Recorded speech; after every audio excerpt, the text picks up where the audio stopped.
Hey everyone, Social Coach Michael Knight here, and today what we're going to be talking about is why it's so important to pay attention to the labels that you place on yourself, as well as the inclination to simply accept labels that other people place on you.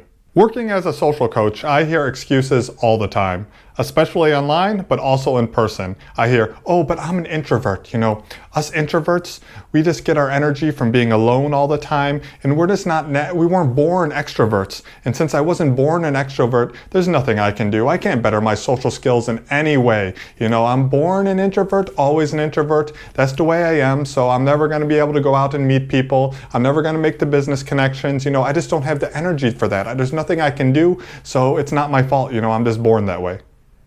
Now, of course, yeah, some people are natural extroverts, some people are natural introverts.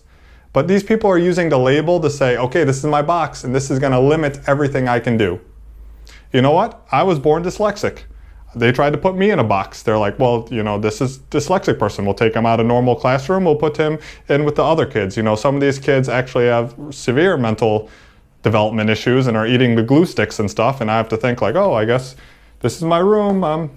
I'm with these kids now. I guess this is how I'm going to have to live my life. I don't want to eat glue sticks, but maybe that's what we do in this room. Don't box yourself in. Of course you are one way or not, but that doesn't mean you can't develop some capacity in another thing. Of course, I learned to read. I went to Ivy League school. You know, I was a very successful engineer. I didn't let the early classification limit me to what I can do. The same thing for introverts. Okay, it's fine to be introvert. If you want to curl up with a book on the weekend rather than go out and party, cool. You know, own that. That's great. But don't think that that means that there's nothing you can do to actually better your social skills. Like there's not actions you can take to actually get better at something. Other ones I hear all the time are like, oh, you know, but I'm on the spectrum. I'm not one of you neurotypicals. And since I'm not a neurotypical, there's nothing at all I can do to improve my social skills. You know, that's only for neurotypicals. Us people on the spectrum, we don't do, you know, it's not even possible for us to ever date. We're just going to live alone and be sad. You know, of course, okay. I mean, again, I worked with engineers. I've worked with tons of people on the spectrum. You can still get better by actively trying to learn a skill like social skills. Doesn't mean you're always going to be stuck in that one box the rest of your life. Another one I hear all the time is, oh, I'm too ugly, or I'm too poor, or I'm too ugly and poor together. There's definitely no one who could ever love someone as ugly and poor as me. And the funny thing about this is, especially when it comes to creating attraction, and especially again as a man, these are very small factors. Of course, being better looking is better. Of course, having a lot of money is better. But as long as you know how to communicate with an attractive personality and you have high social skills, these are one of the things that least will hold you back. Another excuse that I hear is, oh, but I'm just a broken person. You know, I grew up in a broken household. I have a lot of family issues, a lot of trauma, and because of this, you know, I'm just not good with people, and this is not something I could ever work to get over. And I'm just stuck like this forever. This is how I label myself, and this is the box I'm going to live in because of it. Another one of my favorite excuses is, oh, but I'm a nerd. You know, like I work in engineering, I like some anime, and you know, people like us, we never get the girls. We never have any attention. We're always the people that are picked on. There's nothing we can do about this.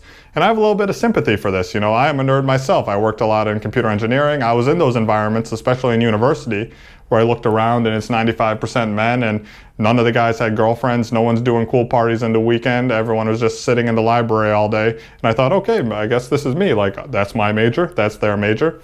They have no girls. I have no girls. They're not doing any fun social activities. I'm not doing any social activities. Oh, I guess this is my cohort. I guess this is the people I'm destined to spend the rest of my life with. And actually that was the thing that actually motivated me the most when I was doing these interviews after looking at jobs, and I was like, oh my God, everyone's the same after university. These guys is no different. They just got transplanted from the lecture hall to a cubicle and their lives are the same. And that to me was what really motivated and scared me to actually take action and make an amazing life for myself, where I've traveled the world, had beautiful girlfriends, gone on adventures everywhere, and just done what I wanted, built my own businesses. That didn't come from that environment where that label was on myself, what I thought was possible just by looking around. That came from learning like, oh, I don't have to sit in this box. I got some legs, I can stand up, step out of the cubicle, and actually do what I want. There's actually very low restrictions except what's in my own mind holding me back. There's a famous quote by Henry Ford that says, whether you think you can or you can't, you're right. Because what's in our mind and what we think is possibilities and the labels we give ourselves so heavily define our lives. A lot of times we don't even know the options that are available because we just look in our immediate environment, we look at the label other people gave us or we gave ourselves, and we just accept it. We don't even try to improve our lives. And when it comes to social skills, it's one of the most simplest things that anyone can improve with the proper education and training. Stop trying to join some group that's just trying to sell you some narrative to either make you feel better about yourself or sell you some magic pill solution. I tell my clients straight up that I don't have some magical solution to their problems. What I have is a set of highly effective tools that they can use to build their dream lives. So if you're sick and tired of being stuck in some box under other people's labels, or perhaps even labels that you have previously given yourself, and you want to escape this and start living a life on your own terms and pursuing your own dreams, well then feel free to check out some of the resources linked to below. I provide one-on-one coaching for those that are super serious about taking their social skills to the next level. That's all for today, so please remember to like and subscribe since that'll be doing me a huge favor when it comes to helping me grow this channel. A big shout out and thanks to my Patreon subscribers. Please consider becoming one if you haven't already, and I'll see you in the next video. Until next time, ciao.